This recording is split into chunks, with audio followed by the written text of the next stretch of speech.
What's going on, guys? Got a little bonus episode for you guys here today. About 2 years ago, Dustin, Mason, and I started our Actors Hall of Fame, which we've been doing pretty consistently for the last 2 years over on the Talkin TV YouTube channel. I've uploaded a couple to the audio feed. I uploaded the Ben Affleck one back in 2023 and then the Ryan Gosling one last year. So I'm continuing with that tradition, and obviously in honor of Mission Impossible: The Final Reckoning being released this weekend, here is the Tom Cruise Hall of Fame. Dustin and I recorded this back in July. Yeah, July of 2023 when Mission Impossible: Dead Reckoning, at the time, Part 1, was set to be released. So a couple things have changed for the most part.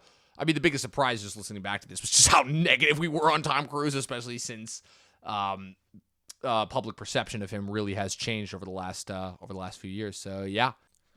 Also, apologies again for the audio issues that occurred here when I hit the record button. I did not check, and I completely missed the fact that the audio was recording through my webcam, not my microphone. So if you're wondering why my audio for the rest of this video does not sound like my audio right now, that is why. But yeah, here is the Tom Cruise Hall of Fame. Enjoy. All right, half an hour late, but it doesn't matter. We still made it to the podcasting. What's up, people? This is your friendly Actor Hall of Fame duo here to recap on the eve of the SAG-AFTRA writers' strike the next entry in our monthly Actors Hall of Fame series, where each month we take one of our absolute favorite movie stars. Myself and Dustin, we each bring our top 10s to the table, and then we combine them into one overall retrospective, definitive Hall of Fame. Dustin, who are we doing tonight? We're doing Tom Cruise. Yes, exactly. The running man himself. And we will be deciphering whether the world's biggest movie star has 10 movies that are worthy to make it into the Hall of Fame. All of that and more on tonight's episode of the Talkin TV podcast.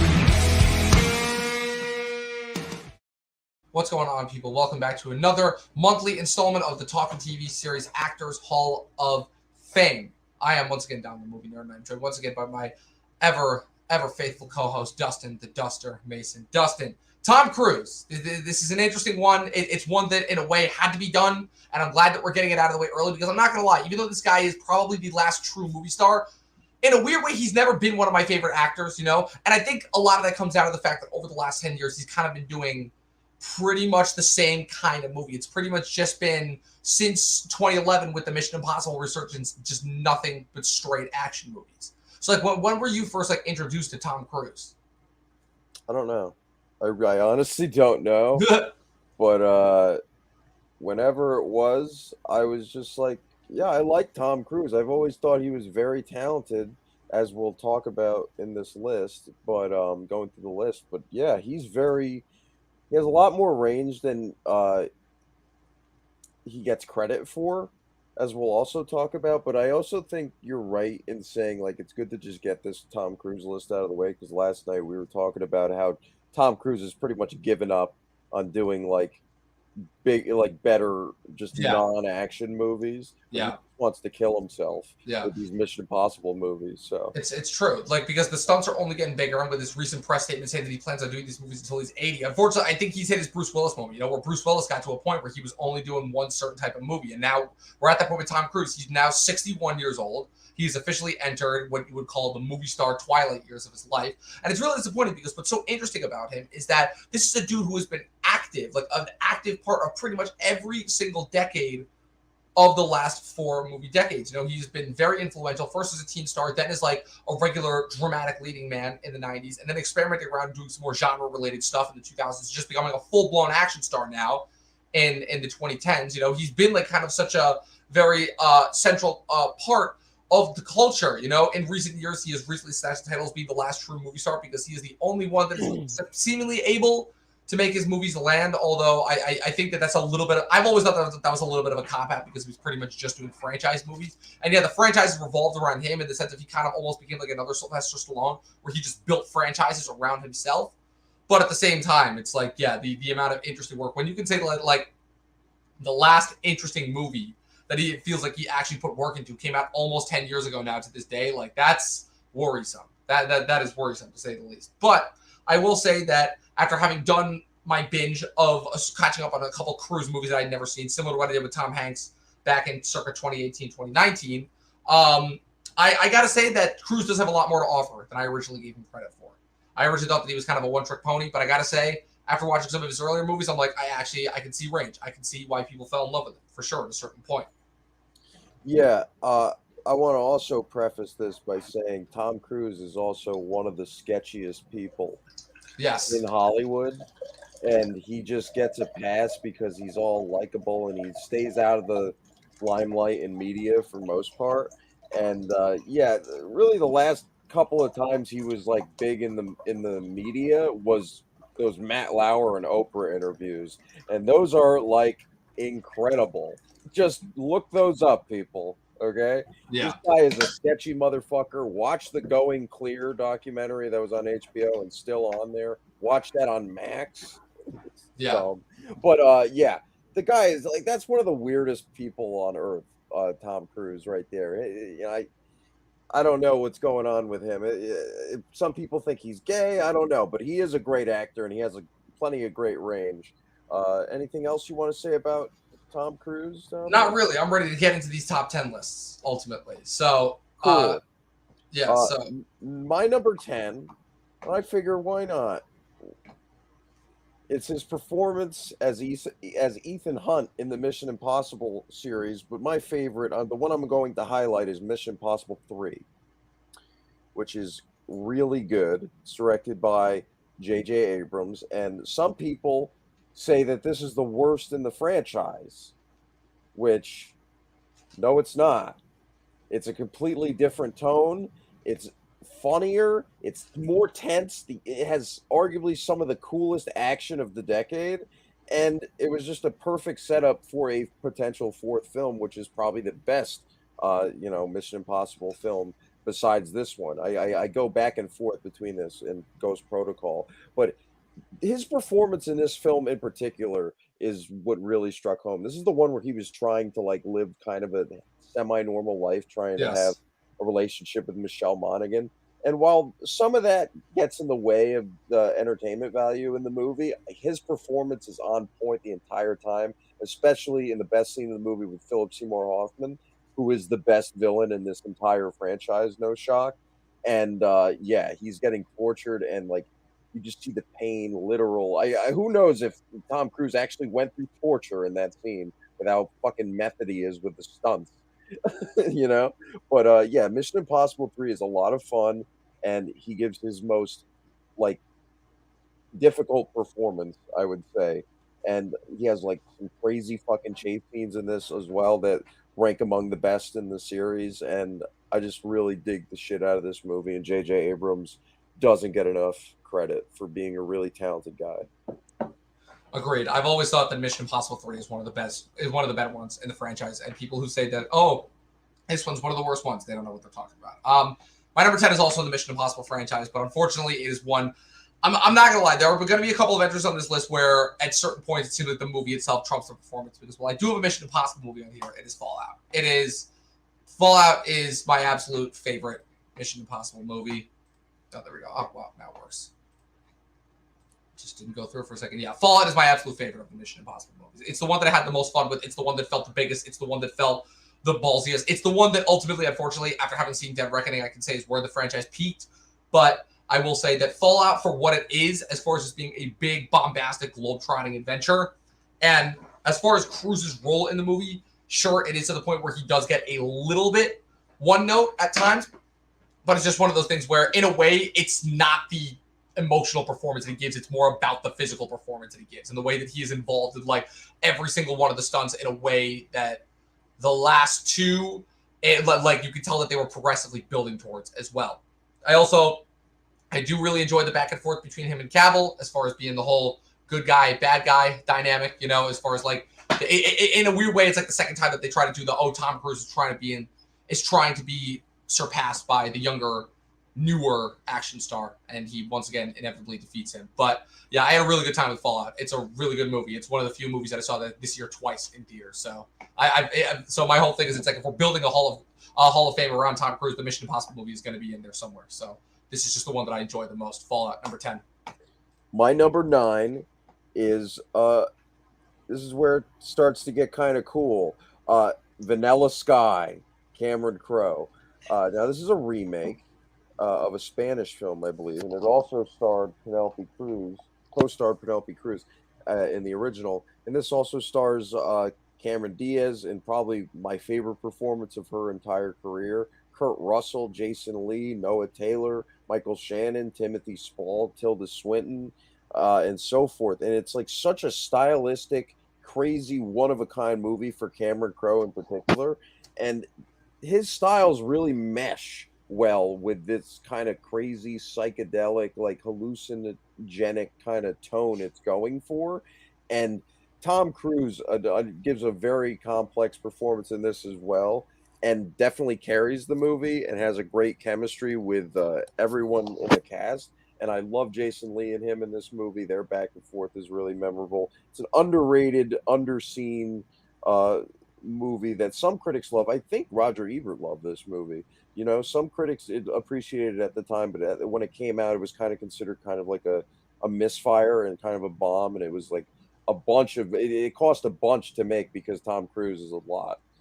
You know, to fun. Yeah, at that point, that was that after 2 Mission Impossible movies. I think Cruise is like at the beginning of like his superstardom phase, his real superstardom phase. Absolutely, and this is when he was still like relatively like young looking. I know some people still are delusionally saying he looks young. He looks old. Now. Stop. Okay, you can do all the CG you want. Mission Impossible. He's not that fucking young. All right, he looks great in this movie. Yeah, Kurt Russell's awesome. Cameron Crowe and him. This isn't the last time you'll see that collaboration on this list. Yeah, I had a feeling. Yeah, one that was on my watch list, but I just ultimately did not have time to get to it. My number 9, Few Good Men. This is a movie that I have literally, my dad has been annoying the shit out of me for years to watch because this is one of his favorite movies. And I watched it, and well, I will say that the true star of this movie is the Aaron Sorkin script. Cruise does make this role his own, and he really does completely own the screen as really, if you think about it, the first major like big screen debut for like a Sorkin character, because I think the only movie that Sorkin had written before this was Malice in like the year or two before this. But yeah, this is just, it's Cruise in a way like finding his adult stardom, I guess if you could say, because I think that the movie that he did before this was Rain Man, in which he still feels like a young adult. Like he feels like grown up, but he feels like a young adult. In this one, it's like, yeah, he's fully grown up. He's fully into his like hot shit, cocky phase that is ultimately going to in part lead him through the rest of his career. But of course, because of Sorkin's writing, he is able to get to kind of the heart of gold at the end. It's interesting because like when it comes to like people talking about like 90s types and specific types of movies that went from like, oh, the feel good here, like asshole with a heart of gold, learns a thing or two by the end. You see a lot of that from Cruise throughout this decade, and this is the beginning of it. Number 9, A Few Good Men. Yeah, A Few Good Men. A Few Good Men is a strong honorable mention. That just shows you how great Tom Cruise is. He really goes toe-to-toe with Jack Nicholson and everybody in that movie, and especially by the third act, really delivers. So, yeah, sad to not have that on the list. My number 8 is Risky Business, which is arguably like his big breakout performance, which is really like, oh, who the fuck is this Tom Cruise guy? He's like super charming and like kind of like a one-of-a-kind presence in that 80s, like, group of Rat Pack actors that was emerging, but he came right before that and like really established himself as like one of the definitive actors of that decade. And he's incredible here. And even though I haven't seen this movie in nearly a decade, his performance is definitely the most memorable aspect of this. To him and Curtis Armstrong, who plays his friend, and Joe Pantoliano, who plays like an antagonist in this. I really didn't like Rebecca De Mornay's character, and the writing for that kind of a character in the 80s isn't going to age well, to be completely honest with you. But the style is there. It's a good movie, but he really carries it. And without that performance, the movie falls right on its fucking face. But he's insanely good. He has that iconic fucking, a scene where he's dancing in his underwear that's been parodied to death in commercials and other films alike. So Tom Cruise, in Risky Business, one of the great breakthrough performances of that decade, for sure. Absolutely. Could not agree more. That one will appear later on my list. My number 8, another action film, but one that, again, I think kind of changes the script. Number 8, Edge of Tomorrow. I really enjoy this movie. I really, really do. I think that if it was handled by anybody else, it would kind of just be like another hollow Mission Impossible sequel. But because it's Doug Liman directing, he does manage to add like a different level of kind of enjoyability to this in terms of, making it and adding the time travel elements and with aliens. Like it's a full-on genre immersion that I think Cruise kind of tried to do the year before with Oblivion and kind of failed, where if you think about it, Tom Cruise has never gone up against he never really goes up against supernatural forces. I think the craziest that it had gotten for him before this was science fiction when, in War of the Worlds. Yeah. That was the closest one. But that one, he's just running on the ground. He's just trying to escape from the aliens, But this is full on contact mano a mano brawling. And you don't see that from Cruise. Cruise has kind of got into this where it's he likes doing stuff that is dangerous to him, but doesn't involve him actually having to combat anybody that he can't take in a way. It's mostly human antagonists. And Edge of Tomorrow gives him something a little different there, on top of pairing him up with Emily Blunt and what I think is her true action breakout performance, because after she missed out on Black Widow a couple of years ago, she was just waiting for the right action role to get. And this was this, and then Sicario 1 year later was the perfect 1-2 punch before. So yeah, even though the movie, certain elements don't work, it's not a perfect movie for me. This is just one of the most different and unique that Tom Cruise has ever done. And also the fact that he doesn't play the typical hero figure. He plays the reluctant hero that has to learn how to become a badass. And even at the end, he's still kind of surpassed. So, and it's ultimately up to just his ingenuity and quick thinking that allows him to win the day at the end. So yeah, Edge of Tomorrow, my number 8. All right. Yeah, Edge of Tomorrow is fine. His performance is fine in that. I'm kind of personally sick of movies doing the whole Groundhog Day shit over and over again. And I saw that movie a couple years late, and it was overhyped at that point to me, and it was just fine. But Doug Liman's a good director. My number 7 is Rain Man. Yeah. Rain Man rules. And I know it's a movie about a guy, he's autistic or on the spectrum or whatever that's politically correct to say. And the first act of this movie, it's kind of hard to get behind Tom Cruise's character, but those performances are fucking great and really career defining, quite honestly. And Cruise makes that irredeemable character redeemable by the end, not even through the writing, but just through his little nuances that he does in his performance, opposite Dustin Hoffman and another one of his career best performances that won him the Oscar. And yeah, it's just a super charming movie. It's funny. It's just really a feel-good movie by the end of the day, even though it's about questionable, subject matter. But and it's another 80s movie that kind of hasn't aged well, but neither has Scientology. Rain Man, everyone. It's a good movie. I'm sorry I don't have a lot to say about it, but it's one I've seen plenty of times, and I love it. And he's hilarious in that. Yeah, this movie's great. Also another one that will be up later on my list. My number 7. Jerry Maguire, the first and only Cameron Crowe entry on this list. This is a movie that I will say certain elements of the movie have not aged super well for me, namely the rom-com elements, but Cruise's performance for at least 3/4 of this movie is just fucking great. He played, to me, one of the elements of him as he got older that played to his absolute strengths was when he had to play nervous and just on the verge of just losing everything and on the verge of a nervous breakdown, because throughout the first 20 minutes of that movie, when he gets fired and he has to deal with losing all of his clients and everything, his world kind of slowly crumbles around him. It's the element of the movie to me that is the most interesting, which is the sports element of this movie. But it feels like they almost had to get away from that in order to make the character go through his arc and journey. When if that were made today, as a show, it would only be about the sports agent thing stuff. I could almost in a weird way see a different version of this as a show, but Cruise is great. He goes through a real emotional arc in this movie. He's really funny at parts. His chemistry back and forth with Cuba is great. He almost makes the chemistry with Renee work, if not for the fact that she has a thankless part. He even manages to somehow come off as not being creepy around Jonathan Lipnicki, which in hindsight today is just a miracle that he pulled that off. But yeah, this is definitely one of his more iconic parts, even though the lines have been parodied to death, but it is one of his better performances. And honestly, I'm still kind of surprised he didn't win the Oscar that year. So my number 7, Jerry Maguire. All right, that's It's gonna come up soon for me. My number 6 is Oliver Stone's Born on the 4th of July. Okay, now this is arguably Tom Cruise's most transformative, most like physically difficult performance, most Oscar baity performance, and it's kind of surprising that he didn't win for this, especially since this won for director.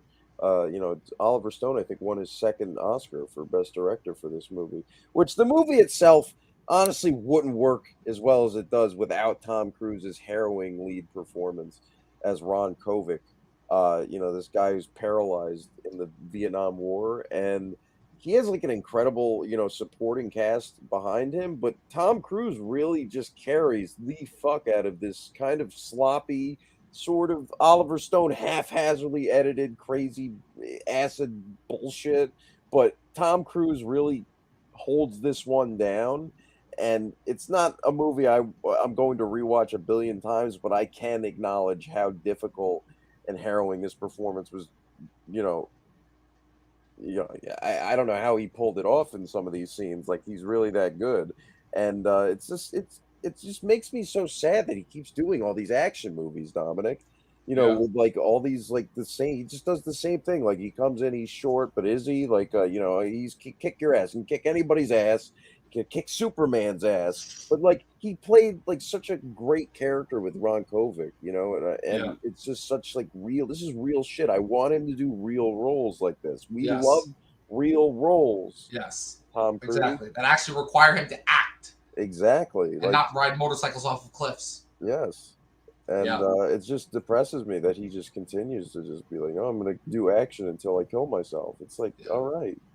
Yeah. Yeah. It makes me sad, honestly. Also, because this is one of the movies that I have not seen, unfortunately. I tried my hardest, but I could not, unfortunately, make it work. Going into my number 6, The Color of Money. This movie was just, oh man, I wanted to put this in the top 5. I wanted to put this in the top 5 so badly, but it just fell outside of it. This movie is probably his most underrated performance, and for me, easily Martin Scorsese's most underrated movie. Like, this should be talked about with one of Scorsese's best, just in terms of like how him and Newman honored The Hustler, and in a way, at points, sometimes kind of surpass it, because I think the character of Eddie Felson works better as a mentor figure, just because Newman is one of those actors that to me just worked better as he got older and just stuck around. But Cruise in this movie is just, oh my God, he's like right on the verge of adulthood, but he's still just like a cocky young kid. And man, he plays that well, because holy shit, he is just electric in every single frame of this movie. Now, granted, that's because, he also has the rock solid script, which is just like, you ever get those movies where it's just like the way that they're talking, it's just like pure sex, and like that's coming off of the tongue all the time. That's the feeling that I got from this movie. Like it just had like a musical signature to it almost. Like I was absolutely in love with this from the minute that it opened. It was probably the fastest 2 hours of my life. Cruise is phenomenal. It's kind of strange because this is almost become a time capsule movie, because this is kind of in a way like the passing of the torch, like Cruise getting his like moment with an older movie star. And now, he is basically kind of replaced another older movie star in terms of his place in the culture. But it's always interesting to go back and see where that started, especially considering that this is only 4 years after 3 years after Risky Business. He has The Outsider, Risky Business, and All the Right Moves, and Legend, and then this movie. And this is kind of where it really takes off. Number 6, The Color of Money. All right. My number 5, Show Me the Money, Dominic. It's Jerry Maguire. This is a definitive Tom Cruise performance. You know what I mean? Like, this is one of the great performances. Know what movie I watched the other day for the first time? What? And you're going to be like, really? You never saw that? Sling Blade. I mean, that's not surprising. I haven't seen Sling Blade yet. I know, but like, I love Billy Bob Thornton. Like, he's like, that was like always my one blind spot. And I say Sling Blade because he was also nominated that year. And I know he won for screenplay, but yes, I'm sorry, Billy Bob deserved it that year, you know? You know what? You're right. You're Billy right.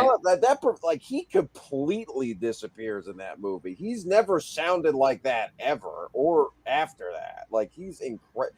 I'm sorry, I'm getting off topic, but Jerry Maguire, Tom Cruise is incredible in this. He carries it. He takes this kind of like typical on paper rom-com role and elevates the shit out of it and gives us a great character with Jerry Maguire. He's a great sports agent. He has like sort of this like psychological epiphany, and he really makes Cameron Crowe's material not pretentious to me. Like, it just seems not pretentious. And I know some of the Renee Zellweger stuff kind of gets rushed and sort of like gets like a little bit in the weeds, but lost in the weeds, I should say.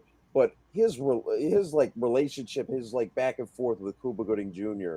and like Jonathan Lipnicki, like it's just pure genuine heart and like soul. And Tom Cruise, this is probably his most soulful performance if we're really talking about that.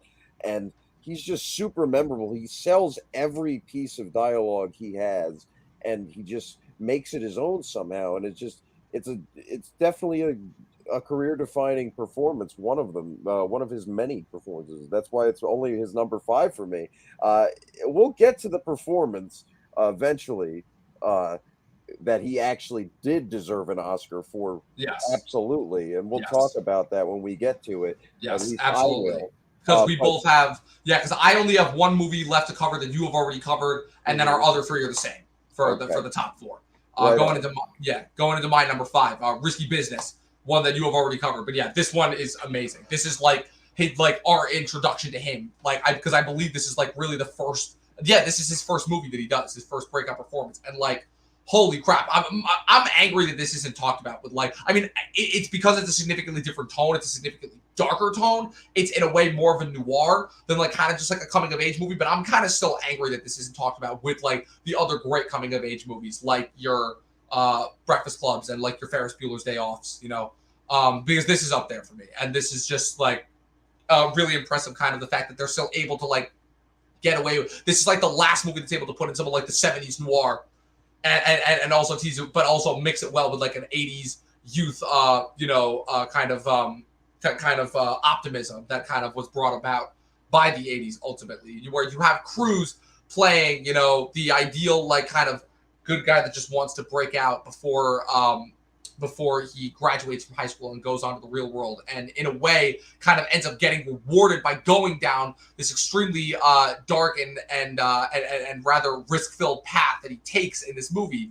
And in a way, him benefiting at the end almost has become more indicative of the times that we're living in now, where it feels like people almost are rewarded for like taking the other way, for finding ways to work outside the system, at a time when that was considered to be so taboo, and that has now become the norm. And that is held by Cruise's performance as just like kind of the ultimate idea of the glass shattering in front of him, the having to view the world as it is. And like you said, fantastic supporting cast. I didn't mind Rebecca De Mornay. She definitely got a little irritating at points, but you're right. It's the rest of the supporting cast. Like even his parents are just so good at being just like rich assholes. It's just kind of really. I have really to rewatch that. I haven't seen it. I'm telling you, it was so good. It was so good. I went into that movie like I'm like, okay, I'm starting my Tom Cruise binge, and I'm like, wow, this is really fucking good and not what I expected. Number 5, easily. Yeah, good pick. Number 4, Tropic Thunder. Oh man, not a troll pick. To me, and yeah, if you haven't seen Tropic Thunder at this point, spoiler alert, sorry, but yeah, this was kind of a surprise because he wasn't in the marketing. I mean, this movie had enough stars to sell itself. Believe you me. Yeah. Oh, yeah. But Tom Cruise being in this was definitely a surprise, especially some people didn't realize it was him when they first saw it. And I did, and I was just taken aback by the fact that I was just like, what? Why is he in there? Like, why? I didn't understand the Ben Stiller connection until a couple of years later when I realized Ben Stiller used to do like a killer. I remember like Ben Stiller did that Tom Cruise impression on Celebrity Jeopardy on SNL one time. I was like, that was brilliant. So, like, yeah, I guess he's, like, friends with him a little bit. So, like, Tom Cruise was nominated for a Golden Globe for this performance. All right? And they yes, he was. They would like to say that's, like, a troll nomination. It's not. I remember Elizabeth Banks, like, right before, like, getting on the bus to school, they were doing the nominations on television. But Elizabeth Banks, like, reads Tom Cruise, Tropic Thunder, and everyone laughs in the audience. She's like, yeah, it's hilarious. You can still look it up. That's great. But he's arguably just as good as Robert Downey Jr., if not better in this movie. I agree. I know it's not as difficult of a role, but the fact that he's just so seamlessly like doing this like Joel Silver, Harvey Weinstein, Paul Giamatti thing, like I don't know, dude, it's just perfect. And like all of his lines kill me, dude. Like, it's like, Yeah. how would you step back and literally fuck your own face? It's like one of the greatest comedies of the 21st century. From now on, Cockbird, my fist is going to be so far up your ass that every time you have a thought, it's going to have to tiptoe past my wedding ring. We'll get to Tropic Thunder for sure, just like we'll get to a couple of other movies. Yeah, and like when he plays like the Flow Rider Apple Bottom song, Jeans. the Flow Rider song, it's just so perfect. And like all of his scenes are pretty much with Matthew McConaughey too, who's also like fucking brilliant in that movie. You know, as the Pecker. But yes, yeah, Rick the Pecker Peck. But yeah, just Tom Cruise, just everything down to his physicality, to his delivery, to his dancing at the end. One of the best end credit sequences of the 2000s. Yeah, I love everything about that performance, and that really is the definition of a scene-stealing performance. Like he is like the Dion Waiters, as they would say in the Rewatchables podcast. Like he really comes in, you don't expect it, and he's only in it for like 7 to 10 minutes, but he really owns all of his scenes, and it makes the movie more infinitely rewatchable, and it's a classic. I agree. And at this point, I'm kind of mad that the Rewatchables haven't done this movie yet because it's long past time. Like the movie's sitting at 15 years this year. Like it's long past time for this. And he's not even one of the more controversial aspects. Right. I mean, no, if anything, he's the least controversial aspect about that. Like it's the most smart satire about that movie, honestly, that character and the way he plays it. Absolutely. Yeah. Trust me. We'll get to that and more. My number 4, Magnolia. This is the role that, I've gone back and forth a lot because I famously have said this is not one of my favorite Paul Thomas Anderson movies at all. But the more that I have gone back and thought about it, I'm like, okay, this is still more impressive than some of his other weaker efforts. But like you just talk about, like, you want to talk about how big Paul Thomas Anderson was at this point, is look at the vast majority of the cast members he has. I think he has like almost every single cast member that he had ever. It's the biggest cast in any of his movies. It's a whopping 3 hours long, and it utilizes every aspect. It utilizes every minute. And the thing is that Cruise is like, even though Cruise is not the centerpiece of the movie, Cruise is just the star every time he shows up. This is just a Cruise unlike anything you have ever seen. This is Cruise unhinged. He's just like at the height of just like everything he's doing. It helped that like this is in a weird way 99 is like the biggest year for Cruise in general because he has this movie and Eyes Wide Shut, which are like two of the boldest and riskiest decisions that he's ever made as an actor. And a lot of people have theorized, that this is the 1-2 punch of these movies that has caused him to primarily do genre and then action fare. But he's incredible in this movie. He's just on a level that Paul Thomas Anderson gets with certain actors and certain performers. And yet he goes from like just over the top, just masculine to like at his absolute lowest when he's crying at his dad's deathbed. And yeah, I don't know how much more I can say about it. It is one of his more unique and interesting performances for sure. And I'm sure that you're going to do more justice with your explanation. My number 4, Magnolia. All right. Number 3, Michael Mann's Collateral. Yes, where he plays a hitman. And this is his most intimidating and terrifying and cold performance. And his chemistry with Jamie Foxx, who he forces into being his cab driver for the night in exchange for loads of cash, but he probably was going to kill him. But this is one of the best movies of the 2000s. I fucking adore Michael Mann. I love Tom Cruise. I'm surprised Tom Cruise hasn't done more with Michael Mann since, because they really like, just imagine him in Miami Vice. You know what I mean? Like that would have been like the biggest movie ever. That would have been sick. Holy shit. Tom Cruise in Miami Vice. Wow. Like seriously, like Colin Farrell was good and everything, but he's not the level of star that Tom Cruise is box office wise. They are comparable in terms of talent though, maybe. He's another one who probably deserves an episode. But Jamie Foxx is perfect. I love Tom Cruise in this. Like he's so fucking like crazy, and like he looks like he has like probably his most distinct look in this with like the gray hair. He just completely doesn't look like himself from frame one. There's like a transporter cameo in the beginning of this movie. It's fucking great. Yes. Movie rules. And I know there's not a bunch to say, but you just got to see Collateral if you haven't already. The movie rocks. It's just a tense, fucking crazy performance. I was surprised didn't get him another nomination. Yeah, I agree. That him not getting nominated for this is probably the most surprising facet of 2004, especially since Jamie Foxx got a double nomination that year.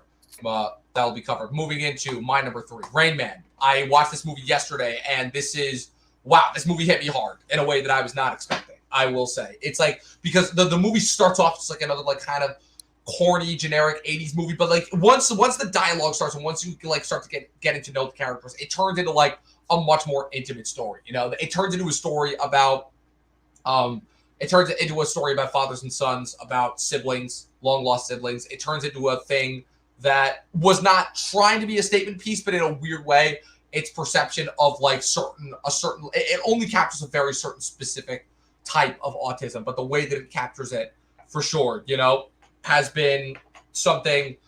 It's something to note, I think, and I think that Pauline Kael ultimately, with her review of it, didn't quite understand what it is that they were trying to get across. You know, that the autism was not necessarily the point. And in terms of Hoffman, like giving that performance exactly what is needed, you know, in terms of like just his back and forth with Cruise. It's like you said, I don't want to take away from your point that you made about it being these performances, because it absolutely is, but like there's something a little deeper that goes with these two in terms of how they're, to borrow a term from my acting school, how they're listening and answering, how they're working off of each other specifically, how they are just interpreting what the other thing has to say. And as Cruise is becoming more and more irritated, but in a way like more and more being worn down by just the fact that his brother only can operate at one speed that allows for no deviation because of just the way that he was kind of, you know, in a way that he was born ultimately, and how that causes deeper revelations and deeper meaning. Even though the movie kind of doesn't end on like this big, you know, climactic, you know, conflict. It's a small, intimate confrontation with the doctor and with the psychological evaluator. Ultimately, it makes the ending a lot more sad than I thought it was going to be, you know, and very bittersweet. And the performance is ultimately, Hoffman wins the Oscar, but I really think that Cruise is the more interesting one, because Cruise is like, Hoffman as a result makes Cruise better, which to me makes Hoffman the perfect supporting player for sure. But they were never going to nominate Dustin Hoffman for supporting, you know. But it's another instance where Cruise just absolutely shines. And I think to me, this was the beginning of like, he was no longer a kid, he was an adult. And I think that of all the Oscars that this won, I think that Cruise definitely should have been in there. So my number 3, Rain Man. Yeah, he was a Rain Man. Number 2 is The Color of Money, the most underrated Martin Scorsese movie, I would say. Yes, agreed. This is a perfect film that people just call pretty good. This movie is fucking insane. rocks. This movie's fucking awesome. And this is another collaboration where I'm just like, how did Tom Cruise not make like 5 more movies with Martin Scorsese? Yeah. Like, how didn't he become his Leonardo DiCaprio? You know what I mean? Like, yeah, he's like incredible in this movie. Like Paul Newman. This is like sort of like a sequel to the Hustler, which I never saw, but I eventually will. You know, don't worry about it. I'll get to it. But yeah, Paul Newman, one of the greatest actors to ever hit the silver screen, and yeah, I this was one of the first performances I've seen of his after Cars. And yeah, man. I love that that's our introduction to Paul Newman. And I know that people say that like, oh yeah, Paul Newman's performance was just like one of the first like sympathy Oscars of just like, oh yeah, we nominated him 12 times and we never gave him a win. No, he deserved it for this. I'm sorry. He did. He really did. I forgot who was nominated that year. Maybe nobody worth remembering. He's the best nomination of that year. Yeah, like Paul Newman's so good in this. Like, and I know it's not a loud performance, but it's so calculated and like empathetic and like subtle, and like his like back and forth with Tom Cruise is like a sight to behold. And Tom Cruise like just steals every moment. Him and Mary Elizabeth Mastrantonio, great. That's a terrible last name. But it's good. Master Antonio, you were saying how hot she was. She is ancient. She is not well. I'm sorry. Oh, but, no, not at all. But not at all. But I'm saying in that movie though. And you didn't mention the best part of this movie, the fucking Werewolves of London. Yes. Oh my God. Cruise. You're right. Are you kidding me? That's why this is number 2. Honestly, yes, it should be number 1 for that. But honestly, he's like that. The physicality, like you know, this motherfucker learned how to. Oh, absolutely, absolutely. He's probably better at pool than most people. You know, probably. You know, there's another universe where Tom Cruise could have just become a professional pool player after this movie. Yeah, dude. that never would have satisfied him. Or at a professional spy. He could have been that too. That too, with how long you've been doing those Mission Impossible movies. Yeah, Color of Money is so fucking dope, and people don't give it enough credit for being one of Martin Scorsese's best films. It's not a film that he just shit out. You know, it doesn't feel like a sequel, even though it is kind of a sequel. Yes. But like, you don't even need to see The Hustler. You know, obviously, I love this movie, and you will too. Watch The Color of Money; it's amazing. And if you think about it, it also does what The Force Awakens and the new Star Wars trilogy just completely failed to do. And I would argue that this is the movie that proved that Tom Cruise is a man, because he was going on really more than Rain Man. Yeah, just because of the level of, you know, Newman was much higher than Hobbs. Well, then in that case, let me rephrase: not a man, but more mature. Because in this one, he still feels like a cocky young kid, you know. Yeah, but by the end, even I would say his character goes through such a great arc, and like he learned so many lessons, and I just think it's beautiful. And Tom Cruise plays that so brilliantly. And it's a great movie. I love it. Yeah, I agree. Now we get to my last two, which are just like, oh man, to me, like this is just Cruise at his absolute best. And one of these is going to seem like a troll pick, but I don't care. My number 2 is Collateral. This is one of the greatest movies I've ever seen. I absolutely love this movie. It's nice, it's tight, it's clean, it's crisp. It's not big, it's not gonzo, it's not over the top. It's my favorite genre ever, which is crime movies. And just the level of sophisticated writing that goes into it, where this is kind of like a transition into like 21st century crime. We're moving away from the glamorization of it, and we're just portraying it as being cold and ruthless and efficient. And that is what Cruise represents in this movie. This is, but as far as Cruise goes, this is where he gets to break bad. Cruise had never really played this kind of an evil character before. He played assholes for sure before, but this is the first time where he is just completely ruthless and a sociopath. And if anything, he uses his inherent charm to draw you in before he ultimately just turns like a flip of a switch. You know, he's a deadly instrument operating at just 100% at all times in this movie, and the fact that it's almost like a sheer accident that it takes to take him down. I absolutely love this movie. This is this is if I had to do a top 20 for the 2000s, this would be in there easily. And it's probably like it's the most ruthless, and if not for my number 1 choice, this would be my number 1, Collateral. Yeah, the Collateral is so fucking good, man. Yeah, like, it's awesome. He's so ruthless. That's such a rewatchable movie as well. My number 1, people, this is the movie he should have won an Oscar for. Paul Thomas Anderson's Magnolia, as Frank T.J. Mackey, this Tony Robbins sex motivational speaker. And there's so many characters in this movie. There's so many things to dissect, but every time Tom Cruise shows up, it's electric. It's pure electricity. People. It's electric. It really is, bro. I'm sorry. Like, he's so amazing in this movie. And like, let's just break down the supporting actor nominees that year, okay? We have Michael Caine winning for The Cider House Rules. Who the fuck has ever seen that movie? And about that movie? Honestly. And that was his second Oscar win. I know he wasn't there to win to get his first Oscar because he was off filming Jaws 4, right? Jaws. Yeah, Jaws the Revenge. Yeah, so, and he shouldn't have even won for Hannah and Her Sisters either. Whatever. Michael Caine's great, but he shouldn't have won for a movie no one gave a shit about. You know what I mean? And he won by that point.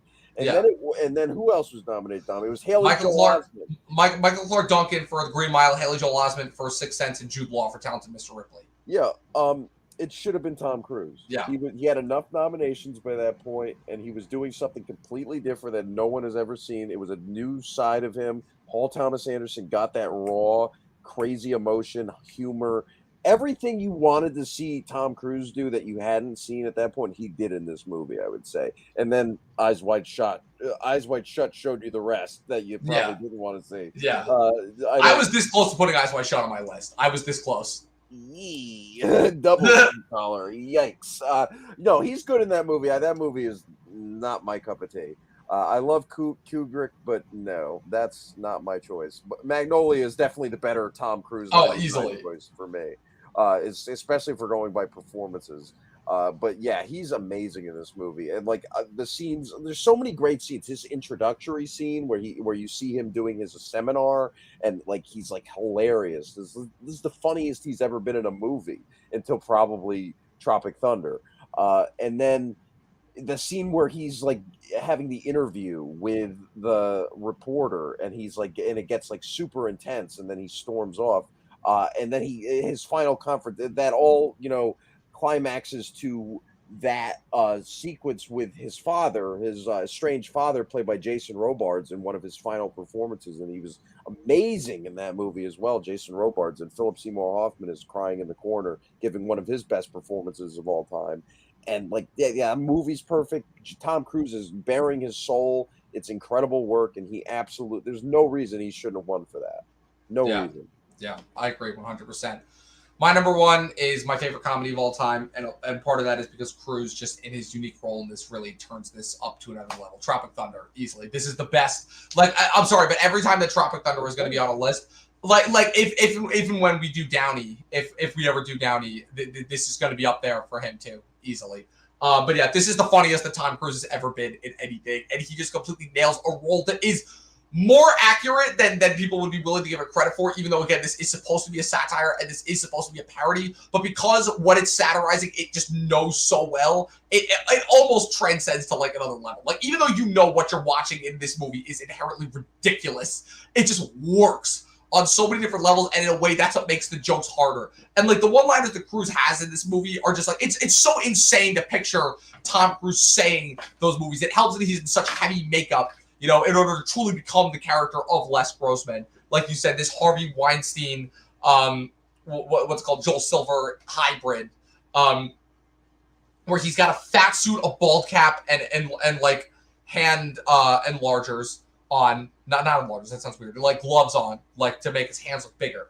And he just like, again, he's so committed to everything that he does, where he just learns the fucking stupid dance and in a way like can like become like super manipulative just out of nowhere, but then obviously just blow up. Like it's insane. He still covers all of like the different levels for like a silly, stupid Hollywood satire, because Ben Stiller is a fucking amazing director and just can and frankly doesn't receive enough credit. So yeah, this is, like I said, it's, for me, it's the best that Cruise has ever been in anything. That's why it has to be number one.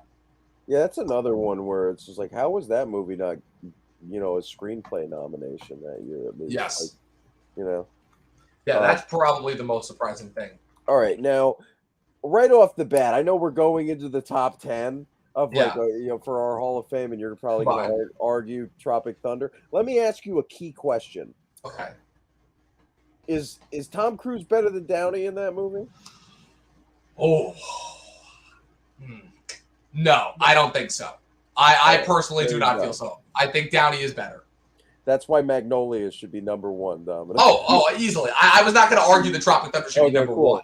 Absolutely not. I was never going to do that. It's my number one, but it cannot be the top 10 overall. I think that's awesome, to be honest with you. That's such a great performance. Maybe his most rewatchable perforance. Yes, Tropic I agree. Easily, it's probably the one of his movies that I've rewatched. Maybe the most quotable as well. So maybe I'll secede, and I will say Tropic Thunder. Tropic Thunder should be number two, right? Right? It's up there. It's up there. He is fucking great. I will give you that. Yeah. All right, so we have they shouldn't do a spin-off, though. No, absolutely not. They should leave that movie alone, honestly. Like, I just needed to do it on the rewatchable. So we had a lot more entries in common than I originally thought, but that makes sense. We have 7 entries in common: Tropic Thunder, Magnolia, Collateral, The Color of Money, Risky Business, Jerry Maguire, and Rayman. Automatically, I'm throwing one of your choices on here. I'm throwing Born on the 4th of July on there. Oh, okay. Yeah. I mean, that just seems like important, and like it has to be on there. Oh, so, yeah, for sure. Yeah, so that's 8. So that leaves how many more choices? So you, that leaves Vanilla Sky, Mission Impossible 3. Me, that leaves Edge of Tomorrow, Few Good Men, and Mission Impossible Fallout. All right. So 9 should be Mission Impossible. But just Mission Impossible, like his performance across the entire franchise. That way we cover all of our bases. Because we put in our individual one. You're right. I agree with that. Yeah, let's do Mission Impossible. So we're establishing that rule now. So actually let's establish that as a rule now, since this is only the 4th episode of the show. You know, since last episode with Steve Carell established that we're not doing TV performances. Yeah. And we'll combine all the performances unless one of them sucks. Yes. You know what I mean? Yes, that I agree.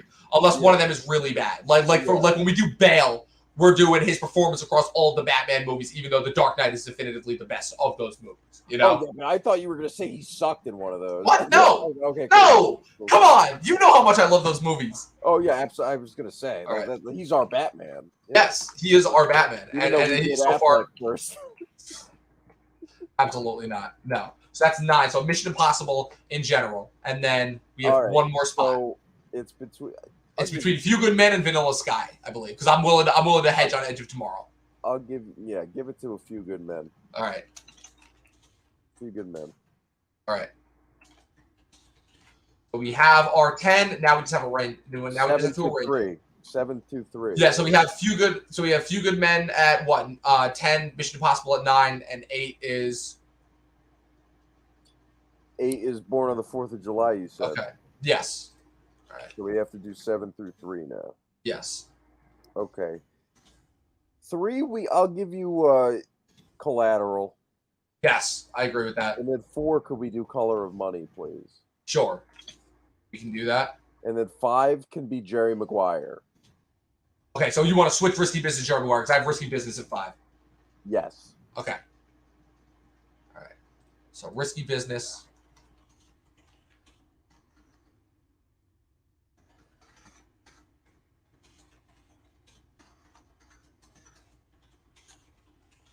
Risky Business at 6. And then Rain Man 7. Rain Man at 7. Okay. Yeah. Okay. Yeah. I think that's about right. See, I have that really high. I love Rain Man. I know. What the fuck?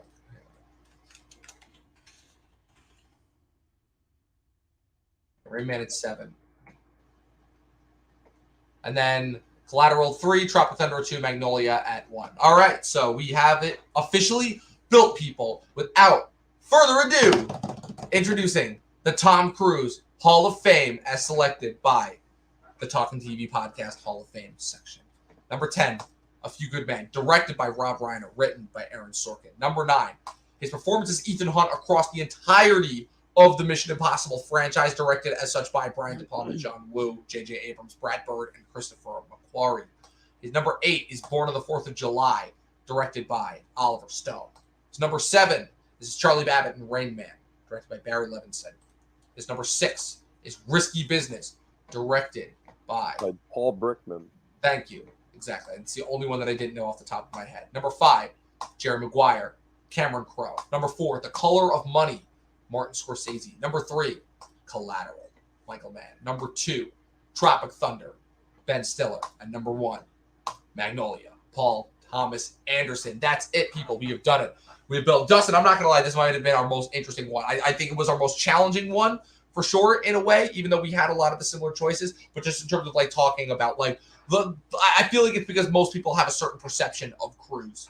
And then at the end of the day, it turns out that, he may have had a different impact on us than he has on certain people. But that's it, people. That is another Actors Hall of Fame built. We will be back next month for August is a unique one because August, we do not really have a big name star being in a movie. So we're going with a little bit of a dark horse choice.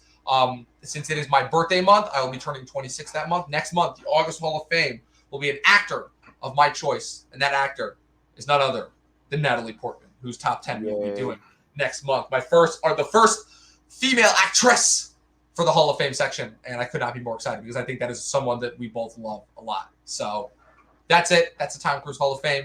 Dustin, it's been great having you on once again. Can't wait to have you back on for the next one. And for even more episodes, where can the good people follow you on the interwebs? You can follow me at YouTube, Mr. G Movie Reviews, Dustin Mason on Letterboxd, Duster on Twitter. Absolutely. You can, of course, follow me at Movie Reviews across all platforms. Be sure to follow the official Talkin TV podcast across all platforms. Subscribe to us if you're watching us on YouTube. Go check us out on Twitch if you haven't already. This episode may or may not be available on Spotify at a certain point. I might do an every other month kind of a thing, because I uploaded Affleck's, but I have not uploaded Joaquin's or Steve Carell's onto the podcast feeds, but we shall see. Maybe perhaps later at a bonus point. But other than that, people, as always, 12 seasons in a short film and watch more fucking movies. We'll see you Praise Zeno! Praise Zeno! Tom Cruise!